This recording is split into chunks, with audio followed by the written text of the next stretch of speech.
las temidas NIFs. ¿Qué es lo que puede pasar si tú no aplicas correctamente las normas internacionales de información financiera? Errores en la emisión de estados financieros, omisiones significativas o interpretaciones incorrectas pueden acarrear todo estos problemas financieros, tributarios y hasta legales. Las sanciones y multas pueden ser el principio de todos los problemas que se echan por no aplicar correctamente las NIFs. Por ejemplo, la pérdida de credibilidad en el mercado, la desconfianza de los inversores y el deterioro de la reputación pueden acarrear lo que es o pueden llevar a la quiebra de una empresa. Hoy los profesionales contables enfrentan una montaña de desafíos al tratar de cumplir con las NIFs. La complejidad de los estándares, los continuos cambios y la presión por la precisión se convierte en una pesadilla del día a día constante del contador. Las NIFs son un juego peligroso, pero solo los valientes como tú pueden ganar. Tu contador, estás iniciando en el mundo de la contabilidad, tu emprendedor, que estás también iniciando en tu negocio y necesitas saber más ampliamente, quédate en este video. Bienvenido, bienvenida a este fascinante mundo de las normas internacionales de información financiera.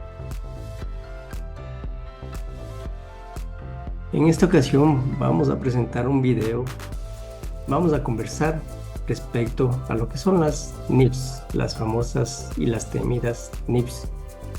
En algunas ocasiones los contadores se corren, no quieren aplicar en esto. Pero bueno, vamos a ir explicando paso a paso todo lo que significan las NIFs. En una primera instancia las NIFs se crearon para estandarizar procedimientos, para estandarizar parámetros contables, de la manera de que los estados financieros se puedan leer tanto aquí, en otro país, en el otro lado del mundo. Eso es lo básico que persigue las NIFs, sea entendible y transparentar la información de los estados financieros. ¿Por qué? Porque ha ocurrido pues escándalos a nivel corporativo, a nivel internacional, tal vez ocultación de ingresos o sobreestimación de ingresos y todo ese tipo de cosas, ¿no? Porque cada compañía, cada país tal vez tenía su propia legislación contable y aplicaba pues sus procedimientos y políticas. Entonces lo que las NIFs pretende es estandarizar todo, ¿no? Es decir, hay una normativa para inventarios. Entonces está todo desplegado lo que es el inventario, cómo tratar la parte de inventario en la parte contable, cómo costear, ¿sí? Entonces las NIF lo que persiguen básicamente es ese tipo de estandarizaciones para que sea comparable la información, como ya lo mencioné, que podamos comparar este estado financiero con el otro estado financiero de esta empresa con la otra empresa, bajo un mismo parámetro, que en este caso son las políticas contables de las NIFs. Bien, continuando, las NIFs transparentan la información aplicado correctamente las políticas, ¿no? Porque no podemos adoptar unas NIFs o decir que nuestro estado financiero está bajo NIFs, completas o pymes, que ya lo voy a explicar, cuando realmente tal vez no apliqué en esta partida, no apliqué nada de NIFs, ¿sí? Porque la norma establece que si yo aplico todo NIFs, pues entonces sí hago la declaración de que estoy aplicando NIFs. Las NIFs también abarca lo que es, se basa en el principio de negocio en marcha. ¿Qué es este principio de negocio en marcha? Que al final de emitir los estados financieros, ya cuando tengo la junta de accionistas, todo lo demás, yo para el próximo año, ¿qué voy a hacer con la empresa? ¿Voy a seguir operando o no voy a seguir operando?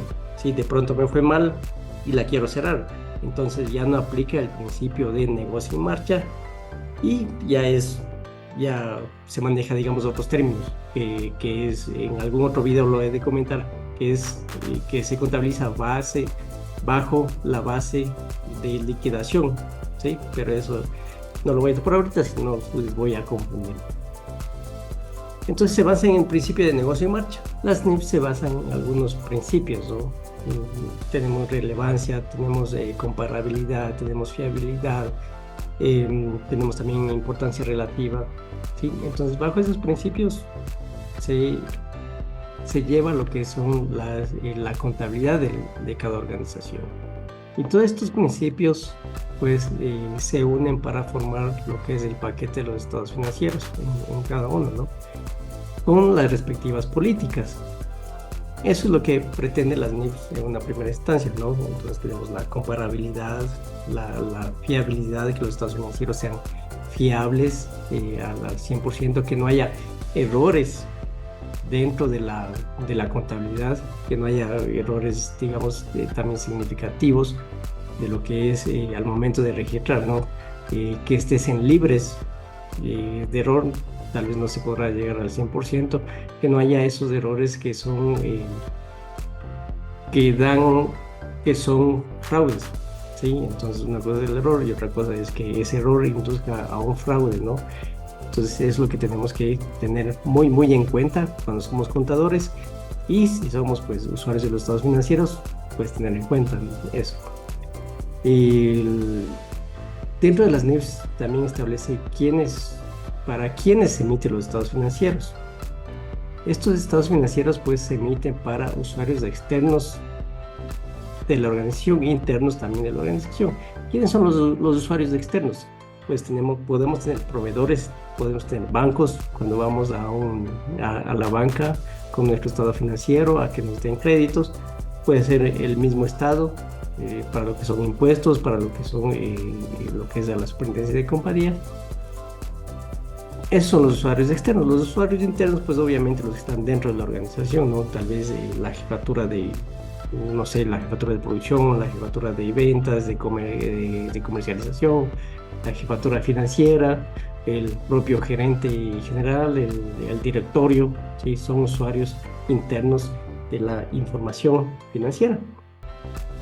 Los estados financieros se emiten también, se denomina estados financieros de propósito general.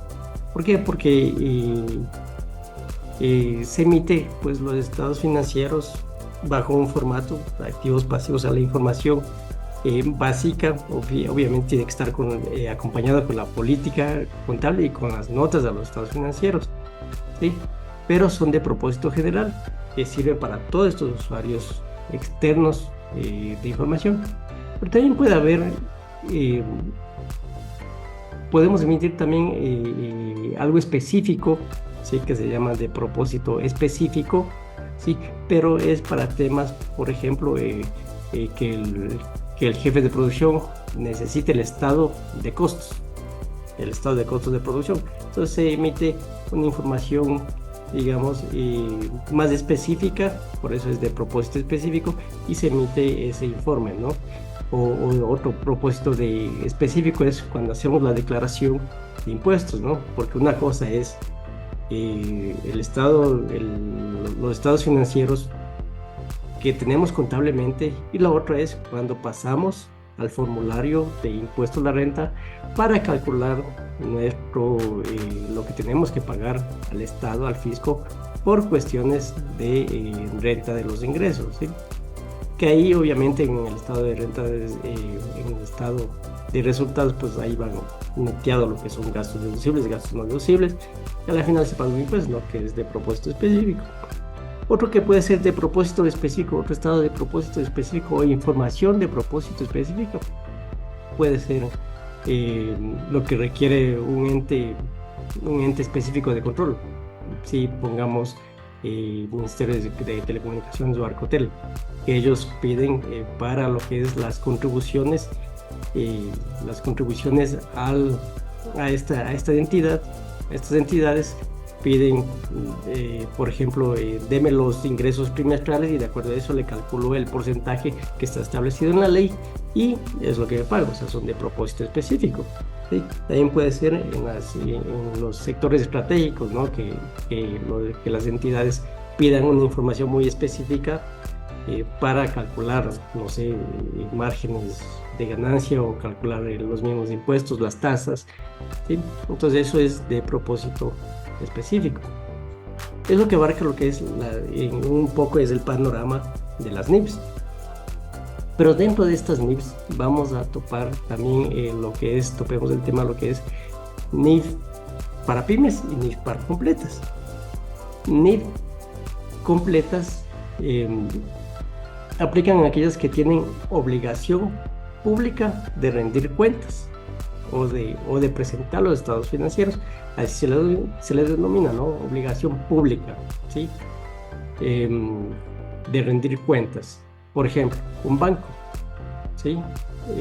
Un banco, ¿por qué? Porque maneja dineros de terceros, ¿sí? Todo su giro de negocio es a través de cuentas de pasivo que tienen solo prestado, ¿sí? Y con eso están moviendo, pero tienen obligación pública de rendir cuentas. ¿Por qué? Porque son dineros de los depositantes. Eso es lo que es, en pocas palabras y algo sencillo, lo que es NIF completas. ¿Quiénes aplican NIF completas? ¿Quién más aplica NIF completas? Los que cotizan en bolsa, los que están cotizando en un mercado de valores, donde hay compra, venta de acciones, de obligaciones, de todo, ¿sí? También tienen obligación pública de rendir cuentas. ¿Cuál es la particularidad de NIF completas? Y ya vamos a ver lo que es NIF pymes. En NIF completas, la normativa es mucho más amplia, es mucho más extensa para aplicar a cada partida contable. Puede ser no sé, puede ser a inventarios, puede ser a propiedad, planta de equipo, puede ser los métodos tal vez de depreciación, cuáles pueden, cuáles no pueden, los intereses, si capitalizo, no capitalizo, si hay arrendamientos operativos, financieros, o sea, es muy completa. Les pongo un ejemplo, no tengo los datos en la cabeza, pero por ejemplo que las NIF completas abarca entre todos los libros, no sé, tal vez unas 3.000 páginas, 4.000 páginas, no, sí, pero es así la dimensión. Las NIF pymes aplican, hay, no sé, unas 250 páginas, entonces las NIF pymes es mucho más reducido. Ese, por un lado, el de las NIF completas. Ahora, por las NIF para pymes, ¿cómo lo cataloga las NIFs? ¿Sí? Pues las que no tienen obligación pública de rendir cuentas, ¿sí? Es decir, el microempresario, el pequeño y mediano empresario, por esas pymes, ¿no? Pequeñas y medianas empresas. El micro, todo lo que no esté en bolsa de valores, si no soy tampoco captadora de fondos, lo que sea, ¿sí? No tengo obligación pública de rendir cuentas. Es la diferencia entre NIF pymes y NIF completas. Ahora, en cada país puede haber también su terminología de lo que es pequeña y mediana empresa, ¿sí? Aquí en el país tenemos unos parámetros, la superintendencia tiene unos parámetros, el SRE tiene unos parámetros para catalogarles como pequeñas y medianas empresas, y en otro país podrá hacer lo mismo, ¿no? Lo propio. Pero aquí generalmente nos basamos en obligación pública de rendir cuentas. Ahora, si una pyme que no tiene obligación de rendir cuentas públicas, pues simplemente puede optar por tener NIF completas. No hay ninguna prohibición, no hay ninguna restricción. Lo que sí hay restricción es si eres obligado a presentar cuentas de manera pública, como ya los mencioné en los casos, ahí sí estás obligado a llevar NIF completas. ¿Puedes pasarte a pymes? Sí, puedes pasarte a pymes cuando ya no tengas esa obligación, cuando no estés en bolsa de valores, cuando no seas una capturadora de fondos. Puedes regresarte, sí. Igualmente, te van a obligar si tú eres una pequeña y mediana empresa, y vas creciendo y llegas a cotizar en bolsa, pues sí te van a exigir el tema de NIF completos, ¿sí? Esos son los parámetros, digamos, lo que es NIF, NIF pymes y NIF completas, la normativa, ¿no? Ahora, dentro de las NIF pymes también hay digamos, hay unas microentidades que se llaman. Y estas microentidades también pueden aplicar NIF pymes. ¿Cuál es la particularidad? ¿Y por qué han creado, digamos, no normativa, pero sí unos estándares como más pequeños? Estamos hablando de 200 hojas que tenían NIF pymes. A estas microentidades podrá tener unas 30 o 40 páginas, no creo que tengan más, ¿sí? ¿Y a quién está destinado esa normativa? Está destinado, pues, a que son tal vez dueños, perdón, a quienes son dueños unipersonales, en una empresa unipersonal. Sí puede aplicar porque es un resumen del resumen, para que no se compliquen tanto el contador o quien está llevando la parte contable, ¿no? Eso es lo que es, digamos, las NIFs a grosso modo, ¿no? Me alargué un poquito, pero espero hayan entendido el tema. Ahora, en cuanto a conceptos, sí cambiaron conceptos de lo que veníamos nosotros manejando hace muchos años. Hoy sí han cambiado algunos conceptos, ¿no? Por ejemplo, el activo, lo que antes nosotros decíamos, que el activo es todo lo que posee la empresa, el pasivo es todo lo que debe la empresa, ¿sí? Hoy ese tema ya cambió, ¿sí? A raíz de las NIFs. Son simples conceptos, ¿no? Le da un poco más de tecnicismo, más técnico a lo que es la contabilidad. Por ejemplo, el activo de ser algo que tiene la empresa, algo que posee la empresa, pasa a ser el activo. La definición es un recurso controlado por la compañía con el fin de obtener beneficios económicos futuros, ¿sí? Y para catalogarlo, si es activo, propiedad, planta y equipo, pues entonces hay parámetros y hay conceptos que nosotros debemos considerar para ver si es activo. Y se avanza mucho en la esencia antes que la forma, ¿sí? La forma puede ser la forma legal, la forma tributaria, ¿sí? Pero ¿cuál es la esencia de la transacción? Te pongo el ejemplo. Si es que yo tengo un camión que me prestaron, ¿sí? O por último, que alquilé el camión, ¿sí? Pero le estoy utilizando el camión y el camión está a nombre de otra persona o de otra entidad o lo que sea, pero yo estoy utilizando ese camión. Entonces ese camión lo voy a contabilizar como parte de mi propiedad, planta y equipo. ¿Por qué? Porque yo lo estoy utilizando, yo lo estoy sacando el usufructo de ese activo productivo. Entonces yo tengo que contabilizarlo como activo, por más que este sea nombre de otra persona. Como digo, esencia sobre la forma. Es algo que los contadores debemos siempre tener en cuenta. Y los empresarios y los microempresarios y los emprendedores también deben tener la parte de conocimiento de qué es un activo, de qué es una propiedad, planta y equipos. Entonces ese camión forma parte de mi activo. ¿Por qué? Porque me va a generar recursos económicos futuros. Es la definición. ¿Es un activo controlado por la empresa? Sí, porque yo lo controlo. Yo controlo que vaya acá, a este lado, que vaya a repartir. O sea, yo estoy controlando ese activo, ¿sí? Que la forma, que no tengo el contrato de ese camión, que no tengo la factura de lo que compré ese camión, o sea, es muy independiente, ¿sí? Tenemos que tener en cuenta, queridos emprendedores, contadores, que una cosa es la parte tributaria, que eso lo hago en la declaración de impuestos, ahí pongo los gastos deducibles, no deducibles, y otra parte muy separado es la contabilidad, son las normas de información financiera, ¿sí? Tenemos que tener eso siempre separado. ¿Por qué les digo esto? Porque a raíz de en el transcurso del tiempo, cuando el SRI empezó aquí en el país a ser, pero tajante con los impuestos, nosotros nos convertimos prácticamente en empleados del SRI. ¿Por qué? Porque comenzamos a hacer la contabilidad tributaria, ¿sí? Por ejemplo, los gastos deducibles, ¿sí? Entonces, y les voy a dar mi opinión. En NIPS no hay un gasto deducible, no hay una cuenta que diga gastos no deducibles. No existe esa cuenta, ¿sí? Eso es netamente tributario. Entonces, por ejemplo, si yo tengo un gasto no deducible, pongamos, no sé, mantenimiento del mismo camión, mantenimiento de un camión, que el SRI me dice, ojo, esto no te voy a deducir. No es que yo le mando al gasto, me creo una cuenta y digo, voy a mandar el gasto no deducible, para al final tener un montón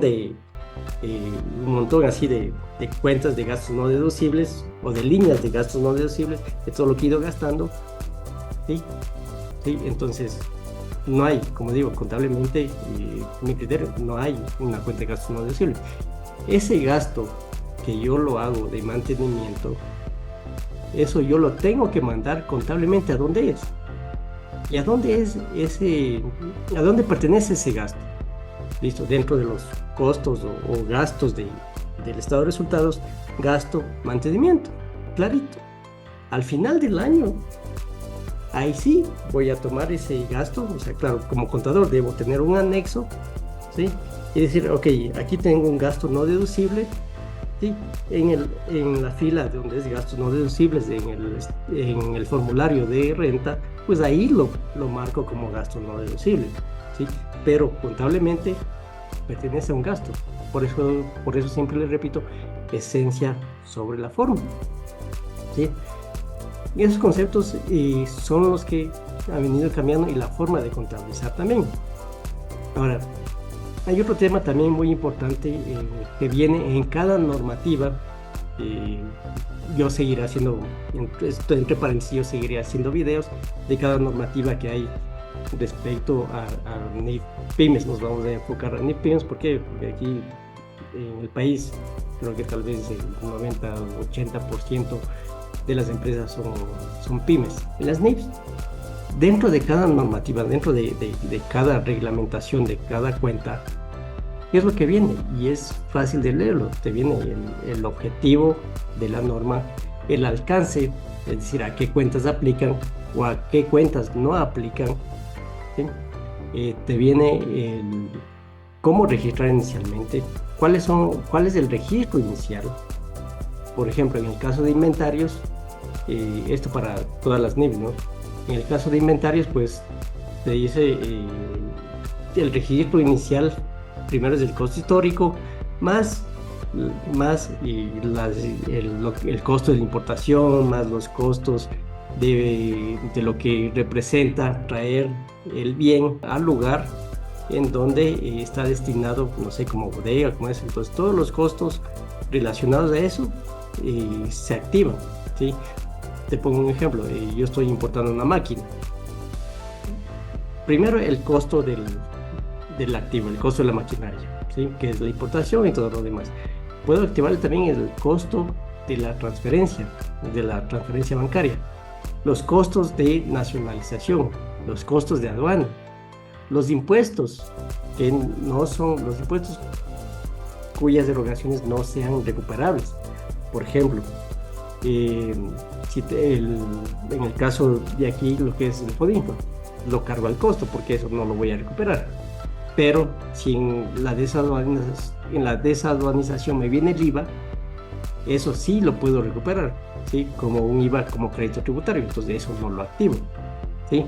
¿Qué más puedo activarle en el costo del activo? Pues puede ser el costo de la instalación aquí, el costo de la mano de obra, el costo tal vez de las adecuaciones de la infraestructura, ¿sí? Puedo activarle también lo que me cuesta realizar las pruebas, ¿sí? Eso lo que dice la normativa hasta tener el punto donde ya está listo para ya explotar el bien, ¿sí? Entonces hasta ahí yo puedo activar los costos, ¿sí? Pero también ahí puede haber una diferencia, ¿no? Que en NIF Pymes Y si hay un tema de intereses, no los puedo activar en mis pymes. En completas, si se activan los intereses, ¿no? Entonces, son cositas que vienen en cada uno. Eso como ejemplo, ¿sí? Entonces, en cada norma te viene el objetivo, te viene el alcance de la norma, te viene el reconocimiento inicial, el reconocimiento posterior, y cómo mides esa partida en el futuro, ¿sí? Te pongo otro ejemplo. Las depreciaciones, ¿sí? ¿Cuál es el reconocimiento posterior de una propiedad, planta y equipo, de un activo fijo que tengas? Pues es el medir el costo menos lo que son las depreciaciones y menos lo que es el deterioro, ¿sí? Entonces te viene la medición posterior, ¿sí? En inventarios, ¿cómo evalúas tu inventario? Pues el método de precio promedio ponderado o el FIFO. El FIFO está prohibido por la normativa, ¿sí? No hay cómo utilizar ese método, ¿sí? Ya lo vamos a ver en otros videos del por qué, ¿sí? En una sección que es de solo inventarios.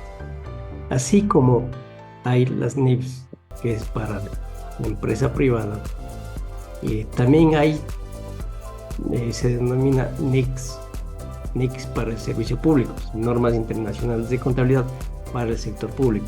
También hay para las entidades que son públicas o las instituciones públicas, ¿no? En conclusión, las normas internacionales de información financiera son un estándar para poder leer los estados financieros y ser comparable la información en cualquier parte del mundo, ¿sí? Tú como empresario, tú como microempresario, tú como emprendedor, tú como despacho contable, debes tener claro que debes aplicar lo que dice la normativa y basarte en lo que es lo contable y lo tributario. No contabilices de la forma tributaria como se lo ha venido haciendo ya hace algunos años, ¿sí? Separa lo contable y lo tributario. Ten primero en cuenta la esencia de la transacción. Incluso el SRI está ya más armonizado con las normas internacionales de información financiera. Y ahí está el ejemplo, impuestos diferidos.